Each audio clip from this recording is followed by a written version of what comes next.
Hello, welcome to The Doc Analyzes Anything, the show where science and psychology meet. We analyze behavior, human behavior, including any human behavior, including washing your dishes in the creek. While camping.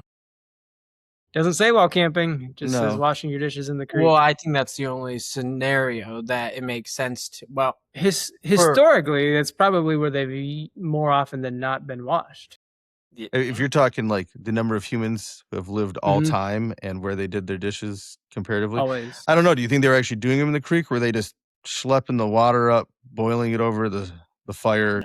No, the boiling part didn't come until much later.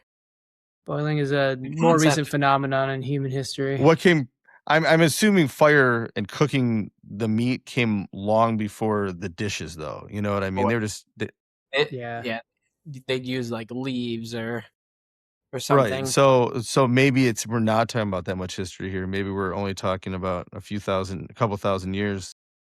Well, because even with that, like, when do you think it was about that the idea of a quote unquote plate would have came into existence? Because like I can, at least in the movies, historically, when there's like ancient civilizations, they have a object to hold the food. Yes. Now, yeah, they found pottery for a long time ago, and I think probably including bowls, but that might have more to do with needing to accommodate a liquid more so than actually needing to put I'm going to carry this soup or this water or whatever from a distance rather than having to consume it at the creek. But once we got past the hunter-gatherer into civilizations, the water sources were grimy as hell because that was usually your sewage as well. And so with the disease running counterproductive. Rampant, with the disease running rampant, it may have been where you had to start boiling the stuff pretty quick there. Well, and that's why that's tough because when would have even thought or been like where people realize like, oh, we should at least rinse this off versus the pottery or the plates or whatever it is just gets like used and then set wherever, and then you pick it up and use it the next day. Some ancient human just sitting there like, I should rinse this off. Like, what's he doing?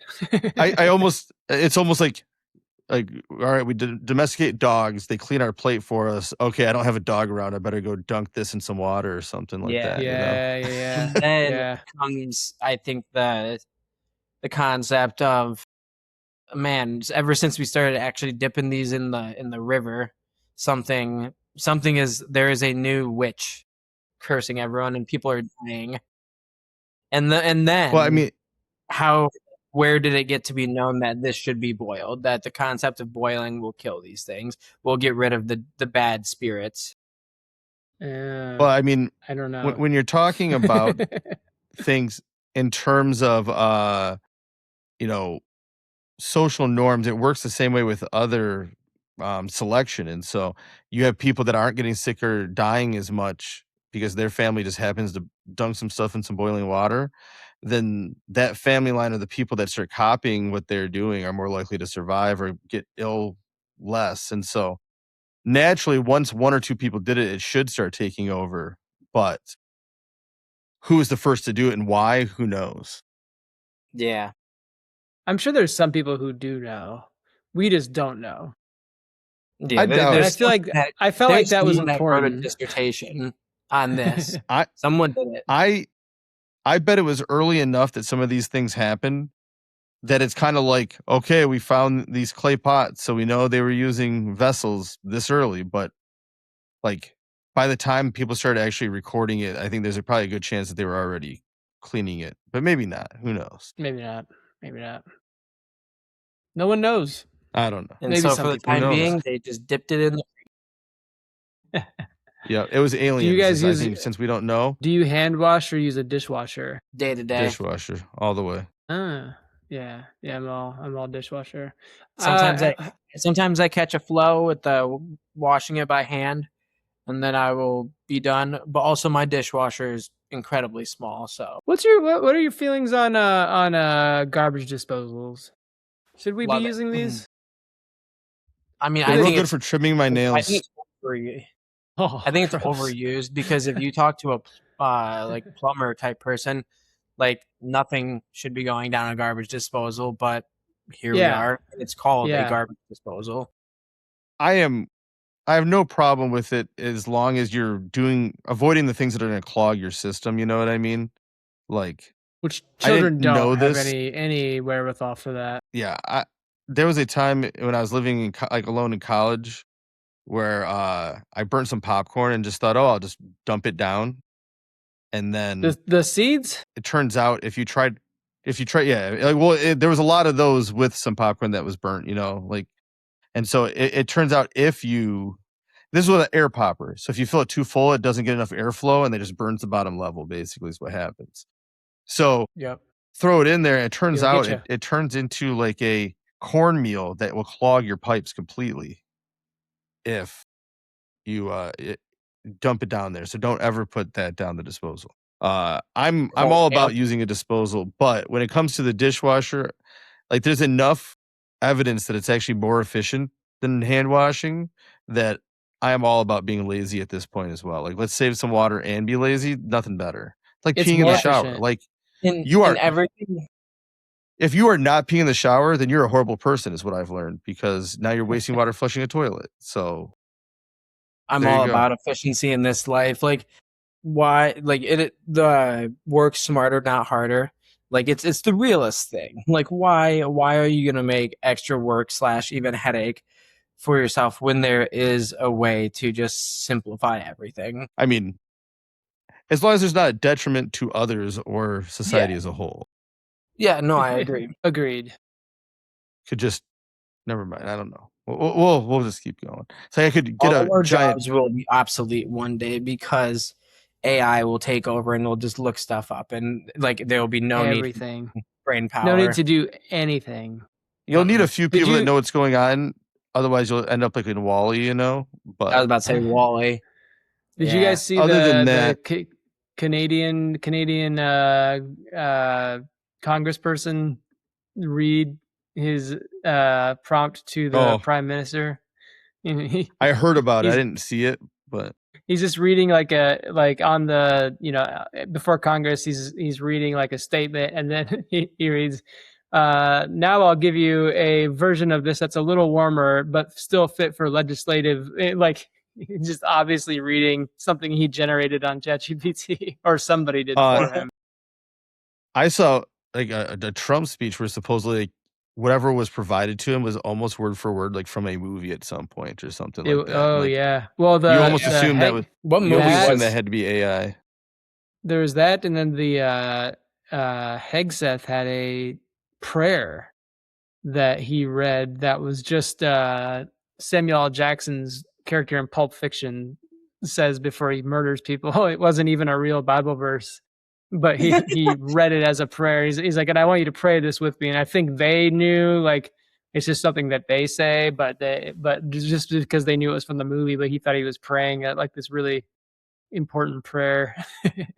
I will say, if it was purposeful, I wouldn't be so upset about it, because I mean, I took my business card when I was making business cards and modeled it after Patrick Bateman from American Psycho. So like, I'm all about the hidden gems there, but maybe not when you're actually trying to be religious. I think he was trying to be religious, and just that's what he had. So it says that it's partially fabricated of a Bible verse, but it's not like entirely false. It says only the final sentence aligns with the actual Bible verse. The real Ezekiel 25:17 is the King James Version reads, "And I will execute great vengeance upon them with furious rebukes, and they shall know that I am the Lord when I shall lay my vengeance upon them." Yes, but the one from Pulp Fiction does vary quite a bit, and he read it pretty much word for word from Pulp Fiction. Yeah, and when he added in the whole royal with cheese thing, it really gave it away. So all right, let's get into this episode here. We can just talk forever, but what probably we talking not about? What anybody cares to hear. We're going to talk about like niche interest, special interest, things that you get excited about that you're into, but other people are like, what the hell are you talking about? Or why do you know that? Which is pretty much 90% of my personality. So like what? I guess all Let's right. get So into it. coffee. I was gonna do A lot of our people like intro coffee. and our intro 10 minutes late, but that's all right. Well, we can just skip it this Okay, time. go for it. Go for it. Hi, No. everyone. People either know who I am or they don't, and I don't care who you are anymore. So that's All where right, that's where fine. we're at. Yeah. He's Steve. I'm Kyle. And then there's Brad. Go ahead. Yeah. Hey. So like coffee, a lot of people are into. That's Seffy. What are you getting at, sir? Interrupting. I love it. Interrupting to introduce the cat behind you. What if people didn't see the cat? They're just like, who the hell is he talking about? Also, Coffee. It's not Seffy, it's Stuffy. So Stuffy.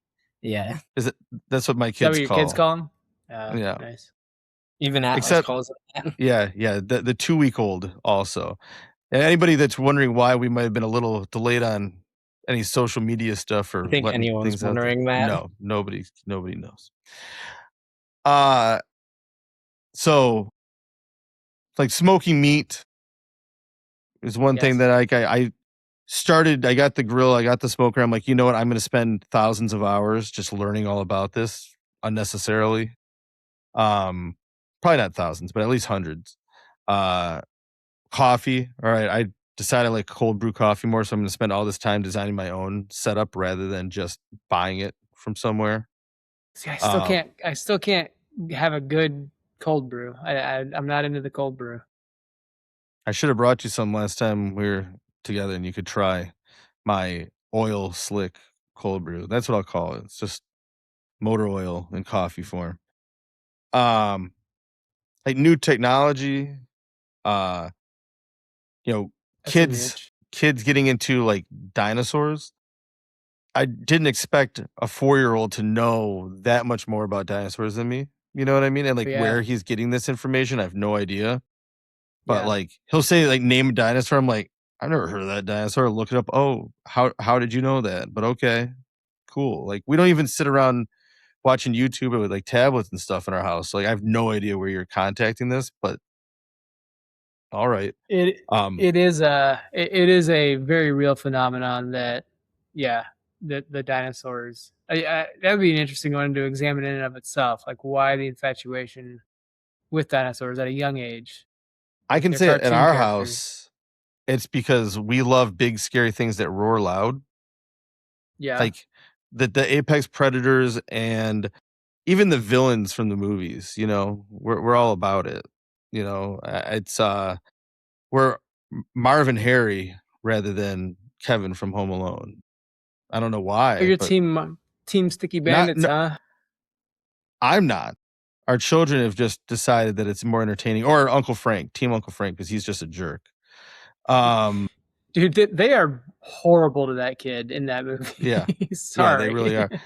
And no wonder he's got such an attitude. The Jameson loves Scar. Nobody likes Scar. Why does he?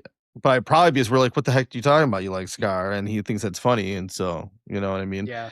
But I think just the idea that these giant things roam the earth at some point is enough to make them interesting to a lot of people, but not interesting enough to take your time to learn that much, unless you want to maybe go into that field for most. But do you think any of it has the fact that it's almost like a mythical creature to them because of not necessarily having a total concept that they did once exist, but because there's such a different thing than what they would see nowadays. It's like the concept of like monsters and make believe. I think there's a mix. It truly lets the imagination run. Sorry, done. I think it's a mix because like the amount of conversations we had about dragons not being real, but dinosaurs being real, and that line of what is reality, I think that happened a lot. And so there probably is this mix of like this mythical like thing, but it actually existed versus we don't talk about dragons a whole lot because they weren't real. You know what I mean? And so I think that we know of. That, go on. Well, I guess you might have to like wait a minute. The Komodo dragon. It doesn't That's count. real. Operationally Define define, like, what's the difference between a dinosaur and a dragon? Like, we always picture a T-Rex with wings, but like there were some dragons that didn't have wings, and you have some flying dinosaurs, and so, Yeah. but like, do they all breathe fire? Is that it? Like, just that one thing? I don't know. I guess I have no idea how it separates the two. I love if you get down to like a true, like, being realistic about it, like the concept of a dragon that breathes fire. How does its tongue, like, let's just quickly think about the It's got thermal heat damage plating, that would happen obviously. to, huh? It's got heat plating, obviously, just like the space shuttle. Well, you Or didn't even finish like the question though. How that does much its tongue No. do damage what? to teeth. He's been. Yeah, what's this dinosaur or this dragon doing with his tongue, and why are you so interested about it? Like that's my No, it's the question. fact that its mouth isn't on fire. It is breathing fire. Like, how is Well, this how does- still a functional thing? How does a Komodo dragon basically spit acid and not Yeah, like yeah, burn its tongue Brad. off? You of all people you're the vet here. wouldn't know this. Yeah. Yeah. Yeah. I don't know. How I, does unlike speak you some are? people in this room, will acknowledge when I don't know something. I will how give does an how does a educated bird guess. how does a bird fly? No one knows. I do know. For sure, yeah. Another example for myself personally is I know absolutely way too much about projectors. Actually, I know a lot about projectors. I know way too much about projector screens in general. Because the actual screens.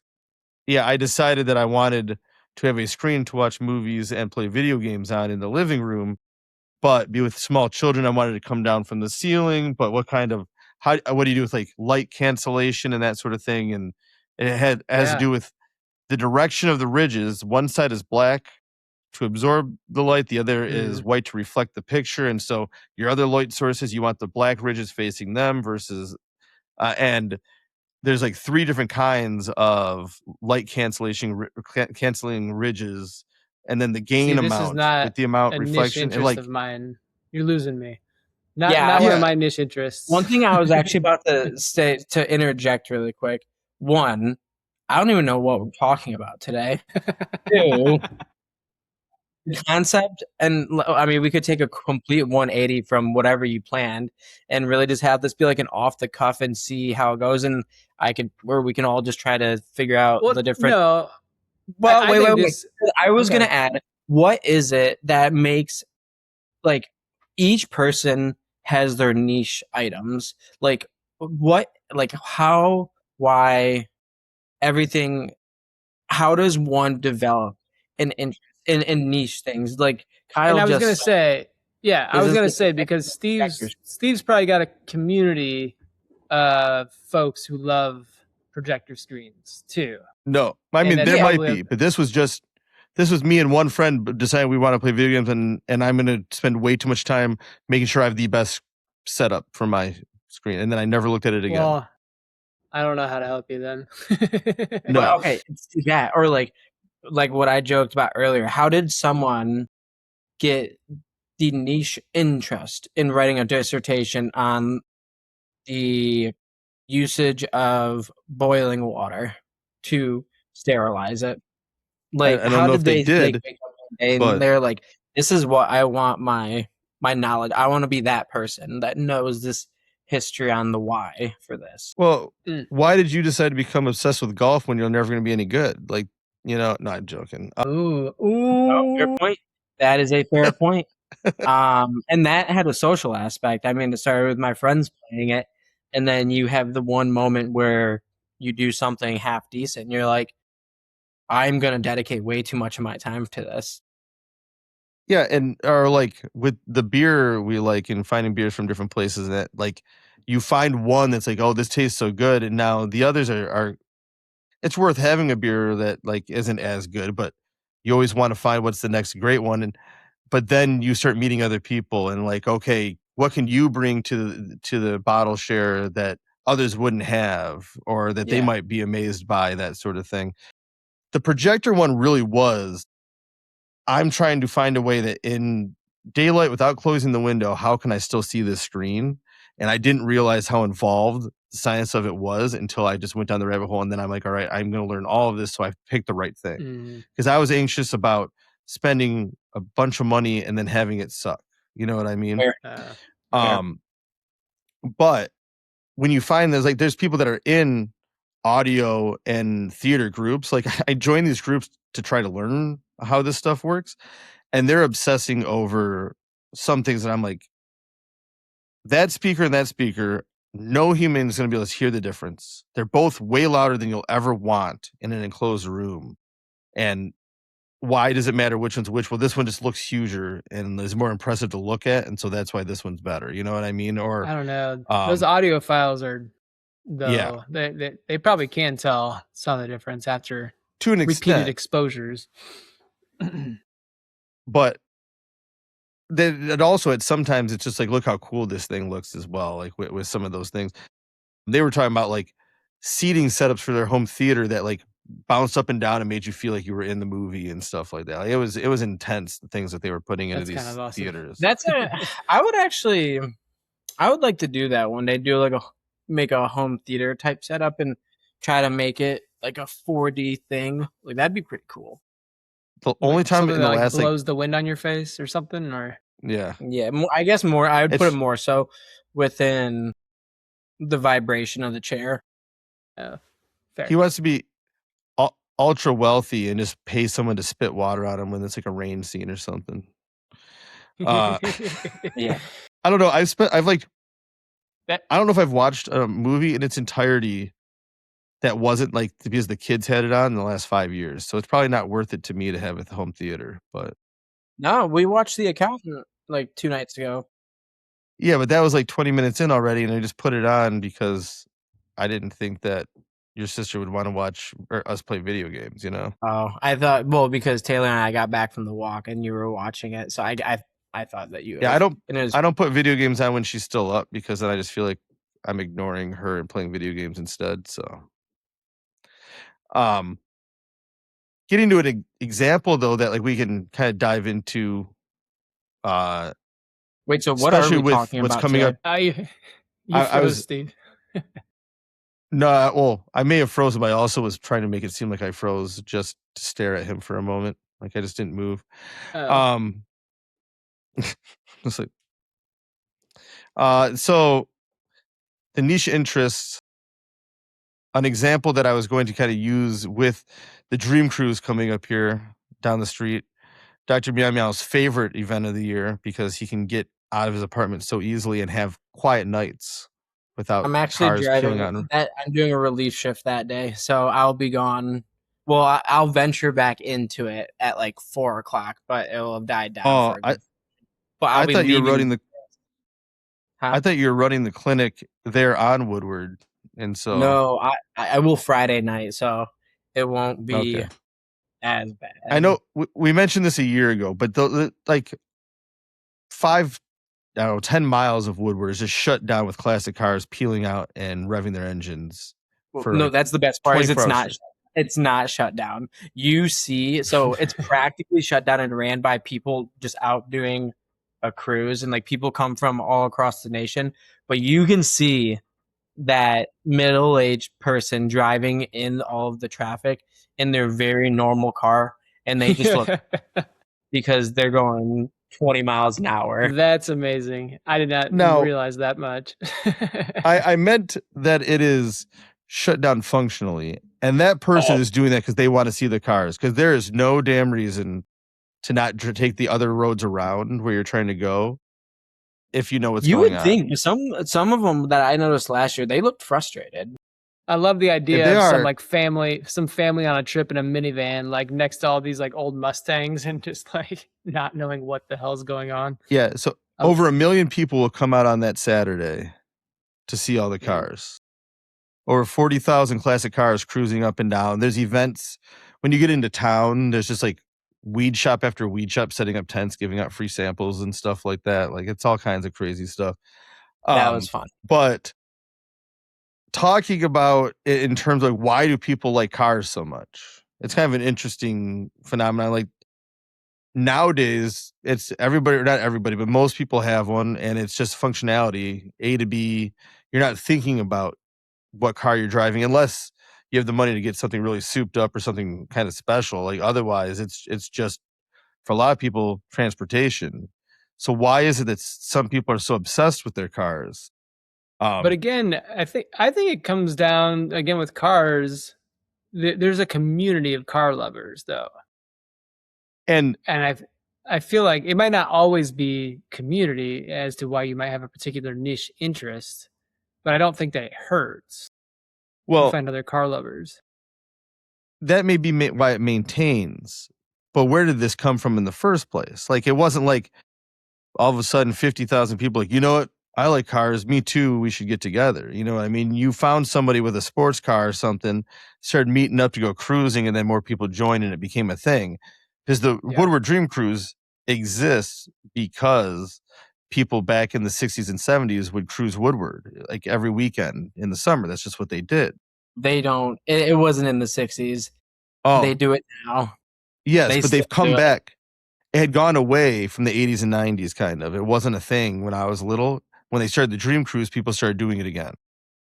Well, I mean, they do it now every single Friday. Like, there will be people in lawn chairs sitting on this busy road, and they just sit there and watch the cars. And that people are, and it's funny too, because at the gas station right down the road from me, the cruise, more so like the younger people, they'll meet up there to get the crew all together, and then they'll go out on the Woodward. I mean, we used to go cruising in high school too before, like, but we didn't go to Woodward. We'd do other things, but we had wing night. We'd go get 35-cent chicken wings and then go cruising in our cars and racing around on the expressway and doing all kinds of crazy stuff.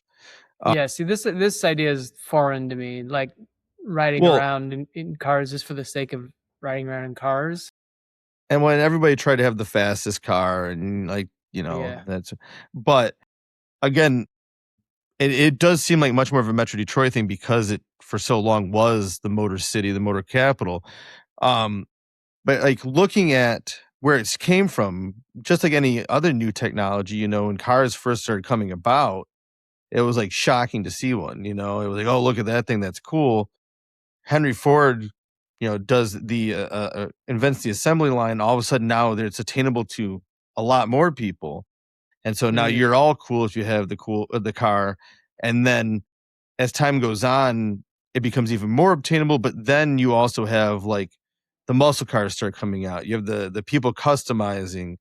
I mean, even NASCAR and racing didn't come about just for racing, although I'm sure people always raced cars or horses or anything that went any faster than a human did, or I guess humans running too. Like, I'm sure it was natural to race, but the stock car racing came out of, you know, the South where they were doing running during like Prohibition and having to soup up their cars to outrun the police. And then they started doing races out of those. And so even then it wasn't just for the sake of making your car as fast as possible. It was for the sake of functionality. And then it became about the car and how much can we do to this thing? How fast can we make it go? So the progression of, you know, the cruising, I don't know that it actually happened much until the 60s and 70s when like the heyday of the sports car or the muscle car really came about. Gotcha. And hear my dad talk about growing up in the late 50s, early 60s, and he'd say there'd be fights at the playground because someone's dad worked for Ford and someone's dad worked for GM. And all right, if you like Ford, like GM, then you're fighting. You know what I mean? Like there was that much of a following for these things because they were such a big deal being so fairly new.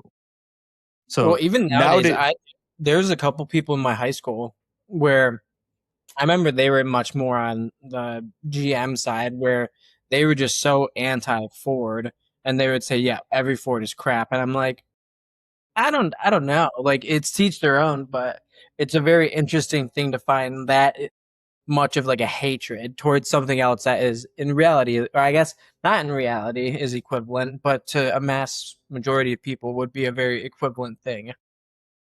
So I mean, you can see though, like starting off, because it doesn't make sense nowadays. Yes, cars have cool bells and whistles, but generally they're fairly boring overall. You know what I mean? Like they don't seem to be putting quite the effort into making it the coolest, fastest thing like they did back in the heyday of the muscle car. Although you still have muscle cars.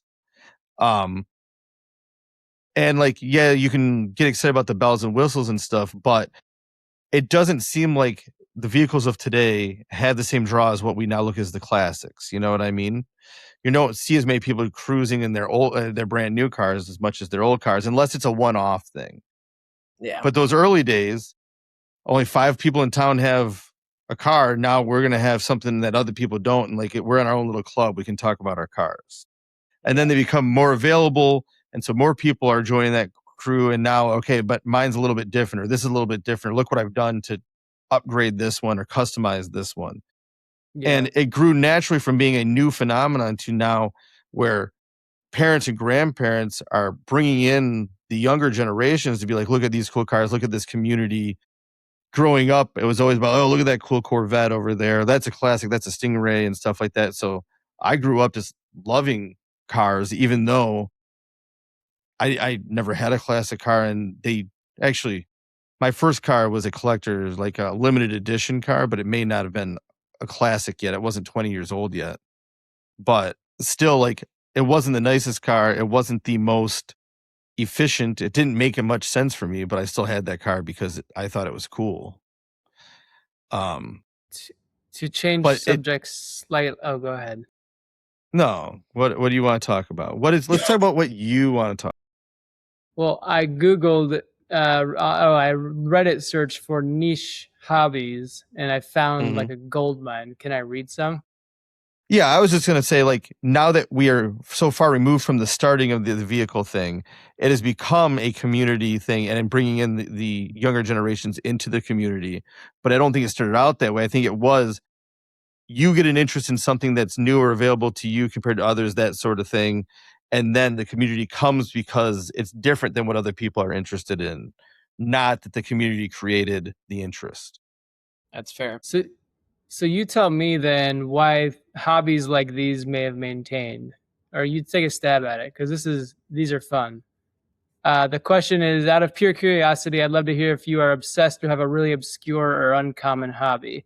The first response is, I've been keeping track of my sneezes for almost 7 years now. I wrote a paper about sneezing in college, and now I've been counting sneezes year by year for the last 7 years. But they had a purpose. They had to do it.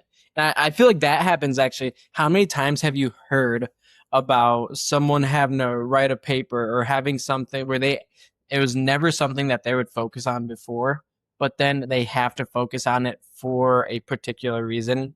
I feel like a very common thing is something that is getting graded. And so now, because they've never thought about it, and now they're like, oh, this actually is a very interesting thing because it's such a common thing. And then something like this develops out of it. Well, and I can see it being kind of you get a lot of reinforcement because you know about something that other people don't know as much about. You know what I mean? Like you're at the bar, meeting up with friends or talking to someone that you don't really know, and someone brings up a topic, you're like, aha, it's my time to shine. You know what I mean? And so having any like, level said something about sneezing. Do I got something for you? Yeah. I bet you sneeze like 200 times a year. Like actually, like you pull out a Rolodex. Yeah. And sneezing is one of those things that, like, as a kid, it seems like, why is my body doing this? I can't control it. What is this thing? And like, has to do with the irritants and that sort of thing. But to me, I always thought like the hiccuping is even more interesting. Like it's just like a spasm of the diaphragm. And like, I'm trying to remember, my mom was working ER and told me about a person that came in. It was either hiccuping or sneezing. And it was like consistent on like clockwork. And they're like, what's going on? They hooked them to a heart monitor and their heart was like stopping. And when they'd hiccup or sneeze, whichever it was like restarting. And they were looking like, oh, no, this is a different issue. And so you have like to hiccup to stay alive then. it was, and you don't know there, like physiologically, I don't know, maybe your heart automatically stops right before you hiccup or sneeze or something. I don't know what's going on. Yeah. But it's like the movie Speed. If you stop hiccuping, you'd die. It's more like Crank, where they had to keep moving, keep the heart rate up. You're referencing. What's crank? Well, speed, you couldn't go under 50 miles an hour, 55 miles or whatever it was. Yeah. Oh, I'm not familiar with that one. What was it in Crank? What did he have to do to stay alive? If his heart rate slowed to a certain point, the drugs what he had been drugged with was going to kill him. But by keeping the adrenaline going nonstop, he was able to circumvent or offset the effects of this poison and keep himself alive. That's awful. Yeah. There's an amazing line with a runaway bus in The Simpsons where he goes, "It's like Speed 2 except with a bus." Speed 2 is a boat, and Speed 1 is a bus, so he could have just said Speed 1. Yeah. Give me another hobby. Competitive unicycling. If that's not niche enough, there's also different disciplines of unicycling that we compete in. I dabble in all of them, but I like to focus more on big hops and tricks and not unicycle hockey. Oh. See, that one makes sense. If you just said unicycling in general, there's no reason. There's definitely a community, or there's no reason that would not be like a community-based thing, because it's so niche, essentially. I mean, if you were the one guy in town that rides around on a unicycle, you get some attention for that. Yeah, it's like Steve, I would like to see you on a unicycle. I tried. Ronnie Kalamazoo, you remember him? Yeah. Yeah, I mean, he was a niche thing, but he was known for his little things. I tried riding a unicycle because my cousins had one when I was little, and it was not for me. Not happening. No, it also had a small wheel, and I feel like that probably like it seemed like it was supposed to be easier to get on and off and learn how to ride, maybe, but I felt like a big wheel would have given me more balance. I don't know. But how about the hobby horse phenomenon? That one, I don't know. What you know, the thing is like the horse head on the stick that you gallop around on as a kid, except they have like adults that are running and doing like the horse jumping and all that stuff. That, let's see, the Hobby Horse Championships, I think, was in Metro Detroit, or there was a some sort of competition that like was on the news recently, or like trying to get people excited to come out and like, look, it's for everybody. I'm like, no, that is not for me. It's not hobby horse. No, that's I'm not going to bash on anyone's whatever they like. I mean, they can be happy and do whatever they want, but I will from afar watch the videos of people doing that stuff, and I will chuckle. It is hard not to laugh at how it looks. I don't like, people can be into whatever they want, but it is hard to see that and be like, that is interesting. That is a choice, you know. But it's to each their own. I mean, if you're gonna come back to my golf, like people would be like, this guy literally sits in a cart and rides around and then whacks a stick at a ball. Finds that interesting. If you think about it in terms of what it is, because if golf wasn't such a well-established sport, the first person golfing looked like a fool, sure.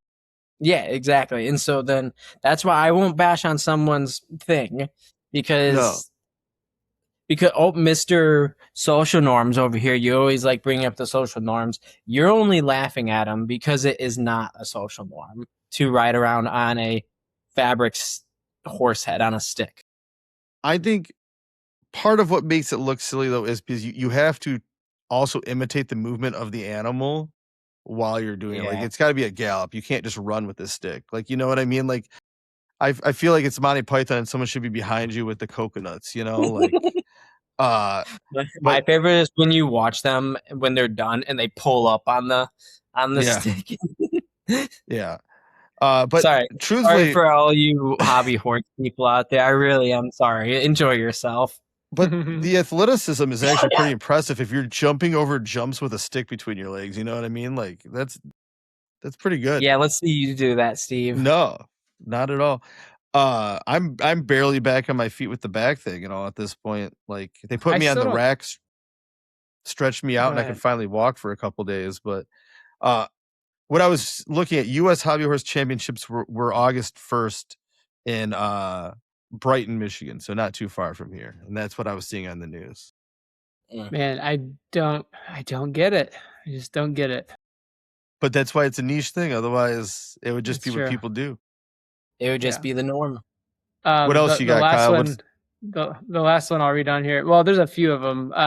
This guy makes unique lamps from old taxidermy. I was about to say that. I literally, when you said the lamp thing, I was like, "This is Yeah. Ed Geaton." Yeah. Yep. Yeah. Yeah. I gotta Oh, and he's watch got out that old pictures. The He's worst got one is where it's like the muskrat and the outlet is you're plugging it into its ass. he's got a picture, and it's just it's just a deer head, but there's just a lamp coming out of it, like the cables coming out of its mouth and then hanging there. So it's not even really that unique. It's just holding like a lamp in its mouth. Wait. The cord is coming out of its mouth. It should be the other way, like the bulb is transit or positioned up like this, Yeah. and the cord comes this way. You could do it. You could do it like the Uncle Fester, you know, when they try to electrocute him and he's like, the lights come back on. He's got a light bulb in his mouth. Do that with the deer. That would be much more entertaining. There. That's Okay, that's actually really cool. I see it now. This makes sense. I'm getting behind this. I don't know if you as a vet would do well having this on your wall. No, I saw this thing. It was a vet and a taxidermy place, and the line on the sign was, either way, you're getting your animal back. Yeah, I saw that too. That would almost look like the deer was hawking a loogie and was getting ready to suck it back up. You know what I mean? Like, oh man, my cousin used to do that to me. Like pin me down, like yeah. My cousin could gleek on when you hear demand. that. Yeah. Like my cousin would just like be walking around and just like go like stick his bottom jaw out and just shoot saliva at you. I'm like, I don't really want to be able to do that, but I also wish I could do that back because that's really annoying. I can gleek on command. Like I gotta be thinking of like salty food though. If I think of it's kind of that Pavlovian little conditioning going on. But if I can think of salty food for long enough, and if I'm a little hungry, then I can gleek. But the best one to get, like, where if I just throw a little bit of mouthwash in my mouth, it will stimulate it, and I can gleek all the time. Let's see if we can do it. Nope, not getting it right. This is the part of the show where we gleek. How many people you think listening know the word gleek? Is that common knowledge what a gleek is? Is it a Midwest thing? I don't think it's I think it's common knowledge. I don't know. I'd think so. Like where the jet of saliva flies out from underneath your tongue in response. It's most of the time, like if you have salty, really sour foods, or really anything that you would think that would be I wouldn't want to call it like an irritant will trigger the saliva glands, but in a way, anything that triggers the saliva glands. So I need you to know, I did a quick search just to see if it was a common term, and it says, you know, it explains what it is out of the submandibular gland beneath your tongue, or a fan of the TV show Glee. Also has historical meaning ranging from the 16th century, a card game, to a pet space monkey. So, man, there's a lot going on with gleek there that I wasn't expecting to find as I did a quick search just to see if that was a normal thing. I think we should let Kyle lead this discussion though, because he's the one with a lot of the. I mean, look at the shelf behind him talking about niche interests and collecting of things that are nostalgic and nerd games and stuff like that.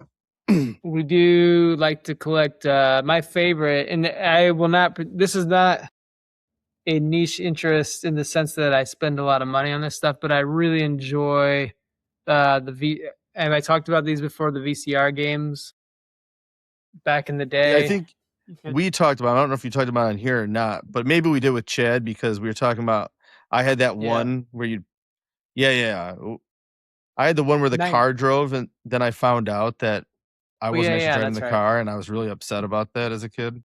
So I used to play these with my cousins, and so like on this one, this is Nightmare. You play a board game, but you also have it's all the cards got out. It comes with a VHS tape though. And this is from 1991.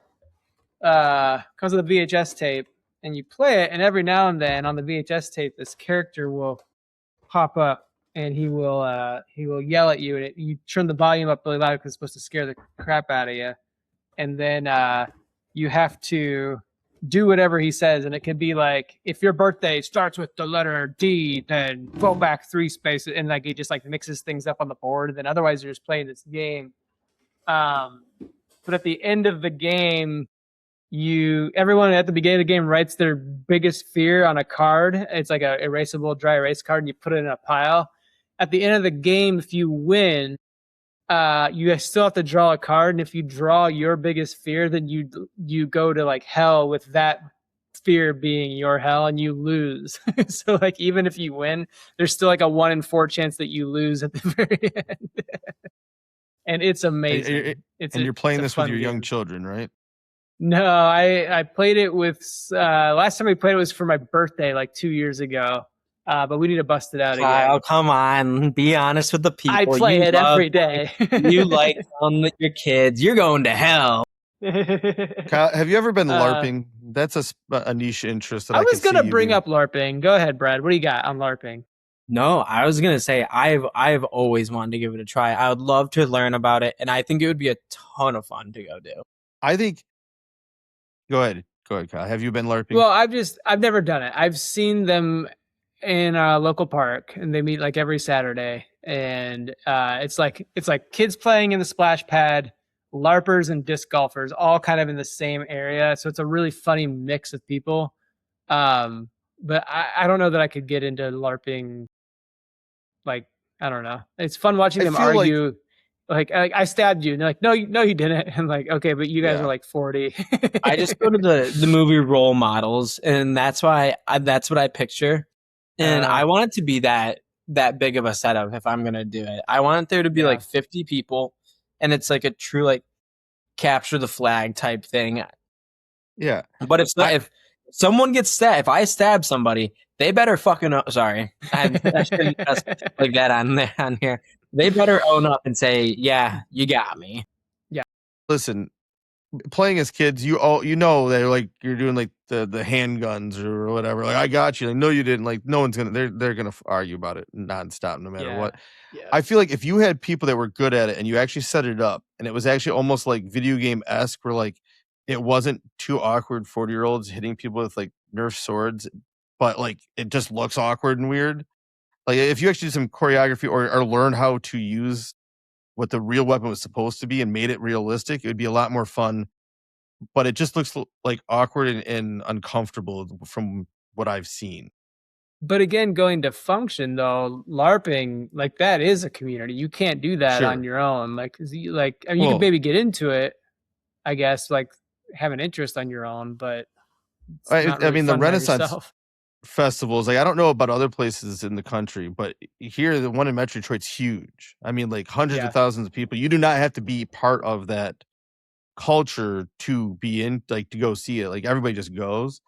But like when they have the jousting and the sword fights and stuff, like that stuff looks legit. Like they're not using sharp weapons, but they're using real chainmail, real stuff, and like that to me just doesn't have the same look to it as what I often see as LARPing, where it is like, all right, it doesn't look like you are even making it feel real to you, sort of thing. No, you're not wrong. Yeah, it's like well, and it always looks like when I'm watching it, I'm not dogging on LARPers, but when I'm watching it, it looks like there's like a few. It always looks like there's a few people. It always looks like there's a few people who like kind of made theirs at home, and then there's one guy who had like some money, and like he shows up with like the suit and the weapons, and they're all kind of like swinging their little like tinfoil mace. And he's like, oh yeah, all of a sudden someone just shows up looking like freaking Sauron from Lord of the Rings. You're like, all right, dude, like. I would say that would be me 100% though. I would go spend the money and do it ultra legit, and then just show up and be like, I thought you guys were going to take this seriously. Come on. Would you show up with a ring of power on, like your clawed finger? I'd have to find something that actually seemed like it was working. You know what I mean? Like the ring of power would be hard to do. Like, you might as well just get one like the little hand buzzer ones to like shock people when you shake their hand or something. But I'd have something. I'd come up with something. I don't know. The role playing thing, I would probably never actually have the energy to do in the first place, or to come up with the story or whatever. No. Yeah. No. I mean, it's hard because it's your sister and your mom might be listening, and so like I'm not even gonna take that to where I'd like to take. Sorry, Brenda. I saw a layup and I had to take it. So we'll just end it there. But it's one of those things where I want it to be something, and I'm sure some people do it legitimate and take it seriously and make it realistic, but that's not what you usually see. What do you got there? A puzzle. Oh, nope. There you go. Little figurines. Motivation. Yeah. You collect figurines? We collect quite a bit of those, yes. This was my character for a long time. I was an Irakakra. I don't know what that is. It's like a birdman? Bird soldier. Birdman. I prefer just being simple with it, like Rick and Morty, Birdman. Don't give me some weird name. Yeah. Birdman. Yep. Kind of similar to this, like other like cool one-off things, that like don't seem cool until you start seeing or learning more about it. Like one of my favorite examples is I always thought the harmonica was like, I didn't know it was considered a real instrument other than like the blues man playing at the beginning of the song. You know what I mean? Like you hear it playing with the music, it sounds good, but I never thought of it as a true skill or knew how skilled you had to be with that, even though I could never play one, so I should have known. But when I saw it was like a $5 concert at Meadowbrook Hall, or Meadowbrook Pavilion, which is part of Oakland University's campus, and Blues Traveler's jamming out, and he plays "The Devil Went Down to Georgia" on the harmonica, and I'm like, that is amazing. How did you just do that on the harmonica when I can make like 5 notes? And so things like that were like, all right, now this is a really cool thing that I never thought was cool before until I saw more about it. You know what I mean? Did you buy a harmonica after that? No, because I knew that I would never be able to do that. I was not. He was realistic with himself. Yes. I mean, well, actually, I'd say even other musical instruments, like I never thought piano was cool until I heard like someone really jamming out on it, like in the music that I liked, and I'm like, okay, that it doesn't need to be classical music that I'm not as interested in, like thinking about as a kid, that sort of thing. Like a cool setup that I actually really like. Every single one I've gone to, the dueling piano bars. That's cool. Those are fun. Not a fan. I have a good time. Not a fan. Oh no. Piano's playing popular music. It's loud and people are no. I'd rather have a place where I can actually hang out and talk to people. You can still. All of them I've been to. It's not like a club. You can talk to people there. Yeah, you can talk. It's the in my mind when I was there. It's the equivalent to like going to Shakespeare's. I like very much my story of my Blues Traveler experience when I went.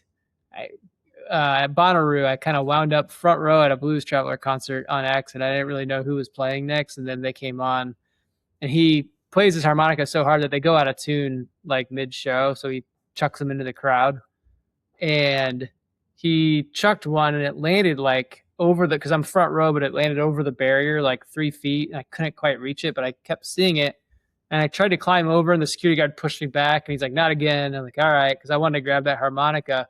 And people that kept walking by, I was like, hey, get that for me. And they'd like look down and like look up at me and they'd be like, no. And I was like, no, it's a harmonica. And they're like, okay, like thumbs up. And like they like for 15, 20 minutes, I kept anybody that was over with the pass, I kept saying like, hey, can you hand that to me? And they're like, okay, buddy, whatever. And then finally the show ended. It was still there. I was like, sweet. So I hopped over and it was just like a gum wrapper that was shiny.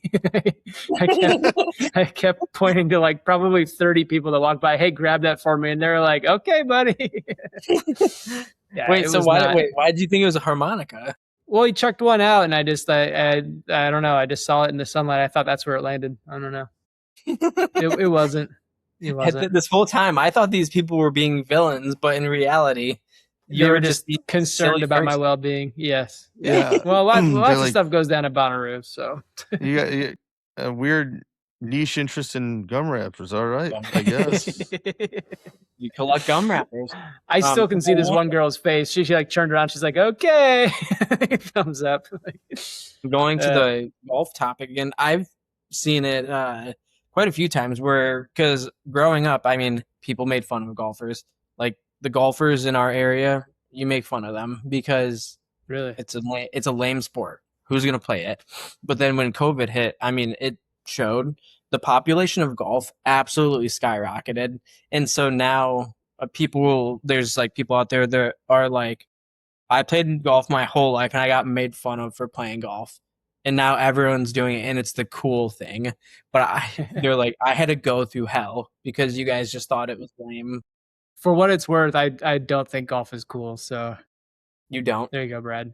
No. It seems like a thing that I would enjoy if I was even okay at, but I don't have the interest in putting in enough effort to become okay at. So I'll just use it as a one-off. Oh, you're going golf, and I'll go with you as long as you don't get annoyed at how bad I am. You know what I mean?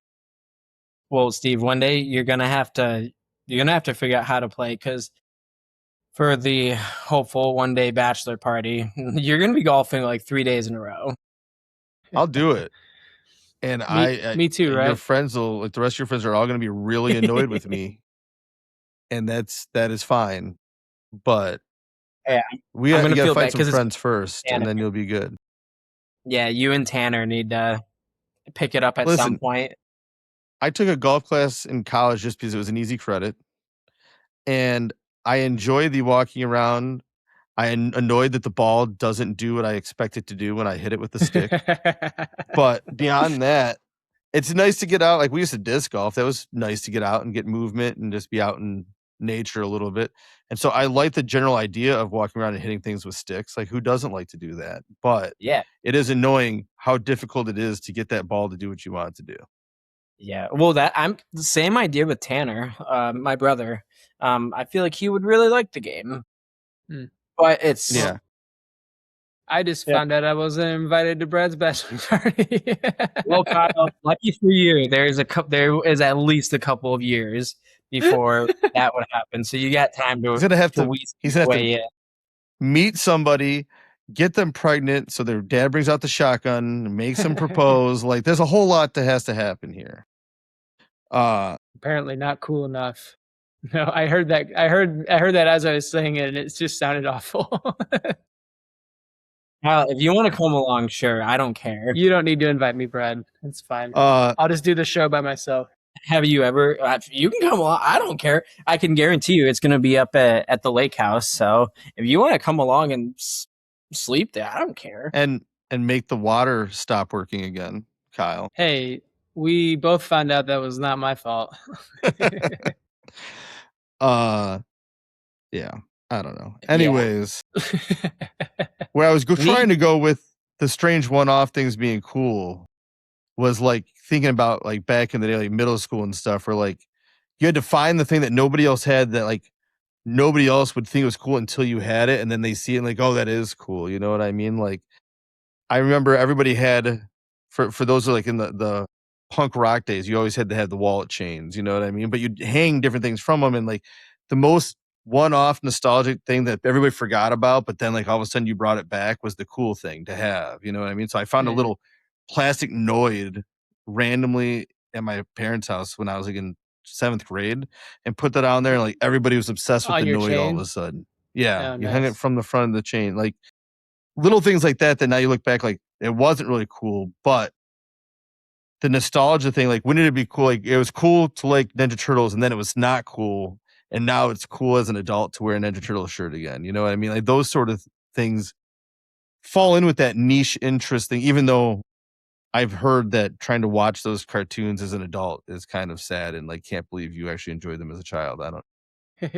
I mean, that just shows that everything comes in cycles. Like old things that go out of phase, because I feel like that nostalgic factor, it will always come back. Yeah, I saw a picture of someone like dressed their, I don't know, 6-month-old in like a Nirvana shirt, and then they just took a video of themselves berating this child, like, name one song by Nirvana if you think you're so cool wearing the pop quiz for you about Avoid the Noid. Do you remember who made the Microsoft DOS game Avoid the Noid? Do you remember what company? I do not. Domino's Pizza. Oh, I knew Domino's like had the commercials with the Noid because he'd try to steal your pizza. I didn't know that you were okay. I thought you meant like it was Blizzard it was or something. Created. Like no, it was created by Domino's. Like they made. No, the company itself developed the game. I'm pretty sure. Okay. Probably in partnership with somebody else, but yes. The way you stated that, I was like, do you know who created made the of Hamburglar pizza. video game? And I'd be like, is it different than who created the Hamburglar themselves? Like, I don't know.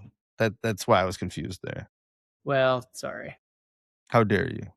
But yes, if you don't know about the Noid, you should probably find out about the Noid.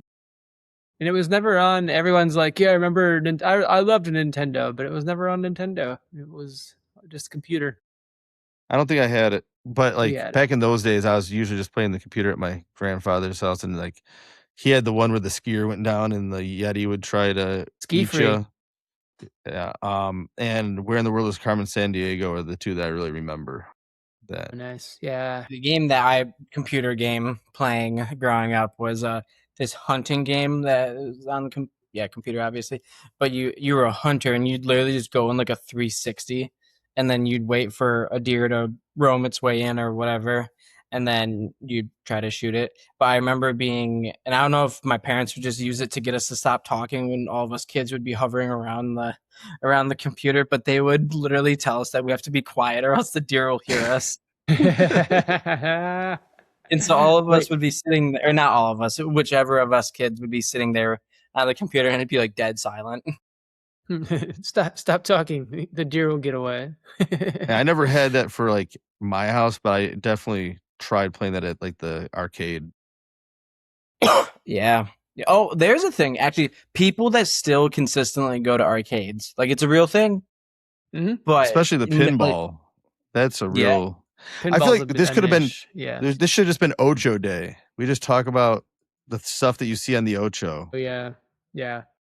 I saw. Dude, there is a skill to pinball though. Like you're like, oh yeah, you just hit the ball, but like no, there's a real yeah. You have to jam and tilt without setting off the alert.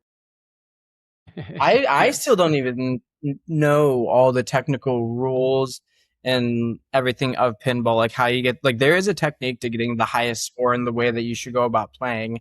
Obviously, I don't know it, but I do love the cult following of pinball machines because I've gone to a couple breweries where they're just lined with pinball machines. Yeah. It's a very common thing. I am not entertained enough to play one, but I do like it's interesting how much technique there is into it where you're trying to like move the unit without setting off the tilt alarm, because otherwise you're not going to like line up your next shot, and that sort of thing is always interesting. So wait, the tilt alarm? Yeah, like you're trying to like shove and move the machine to get the ball to go towards the right part of the flapper so you can hit it in the right direction, that sort of thing. So that you're actually physically moving the machine around. But if you do it too much, there'll be a tilt alarm and you like lose the ball to lock you out because you're cheating. And so it's like is tilt you have to learn how to cheat just enough.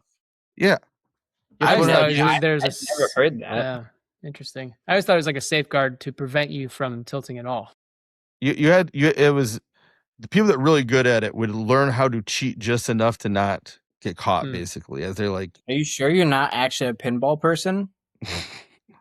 I don't even know why I know this. I don't even know why I know this, but I am not any good at it, and so no, I am not a real pinball person. But in the theoretical brew pub that we would open one day, would you put a pinball machine in there?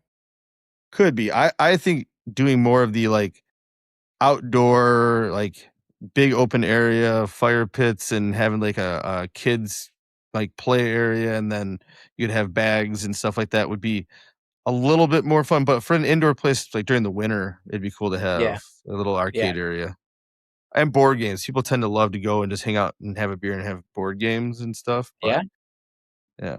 Having a place where the kids could jump and play and climb and whatever while you hang out would be money, I think. There you go. So, Yeah. All right. All right. Did we just hit the natural lull? All right, go ahead. I think we did. I was just gonna kind of call that. What was today's topic originally gonna be? You mean before I said we should do this one because I didn't have time to prepare, or because this one is one? No, so this one is one I've had on the list where I had some notes just ready to go for a day that, like, last night I had a headache, so I didn't have the time to look up and do the research on things that I was like we had talked about doing that we'll probably do very soon. Like, what sets apart like a star athlete from someone that just likes a sport? You know what I mean? It's kind of along the same lines, but like, why is it that some people go above and beyond and become truly great versus those of us that like, hey, I was pretty good at football in high school. You know what I mean? Yeah. But I ran out of time. This one's been sitting on the back burner for months, and I'm like, it's there, it's ready, and I have a headache, so let's do it. So I thought we went completely off the cuff with this one, and it just so happened to have somewhat of a common ground. No, this was I wanted one that we could just kind of, fire off each other and discuss, but there was like, especially the car part, like breaking down the history, because that one's a lot easier to see. Cars only been around since the early 1900s, where most people could afford them or have them. Late 1800s, they've been around at all. And so you can see how people got interested, how it became a culture, how it became, all right, now I'm going to bring my kids into this culture, get excited about that car. So now my kids get excited about that car. I mean, we take the kids that are old enough down every year to see the cars, even though we don't have a collector's car or anything like that. We have one in the family. You have like a great uncle who has one, right? I don't know what he would be called to me, but yeah.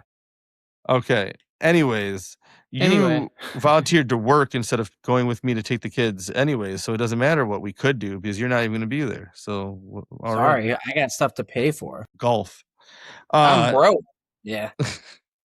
But anyways, yes, no, there was a rhyme and reason to it, and I had a list of topics here, but I did not have a script or anything like that to go like a flow. So that's why it feels a little more natural, and I let you guys spitball on bullshit a little more than usual. I know, you gave us free reign. You let us actually enjoy it. Yeah, I should not let you enjoy life. Rather than this being like one of those classes you have to take in undergrad to make your degree well-rounded, and the whole time you're sitting in that class and you're just like, what are we doing here? The worst part about all this is I have my Pinky and the Brain shirt on under this hoodie, but I got cold a little bit ago, and so I could have been like, it could have seemed like I planned out some of these things, but no, I'm just wearing a brewery shirt instead. So almost, we're that close to being good here, but that was a lot. Yeah. Yeah. All right. Take us home. You done talking? You're done with your spitballing here, your horrible ideas, talking about your cat, how bad you are at golf, all those things were good? All right. Well, let's then look at the positive out there. You know what I mean? You're not stuck in traffic. You're looking at cool classic cars. The world isn't burning around you. You're just getting nice, colorful sunsets to look at night. You know what I mean? Let's look towards the positive. Let's see the good, the brightness in the world, because you never know when you might follow your GPS, take a right turn, and now it takes you 20 minutes or 30 minutes to get 5 minutes down the road because you've pulled into the dream cruise, and you get so frustrated that aneurysm just goes off, and that's it, you're done. So be careful out there and look to the good around you, because you never know what's going to happen next.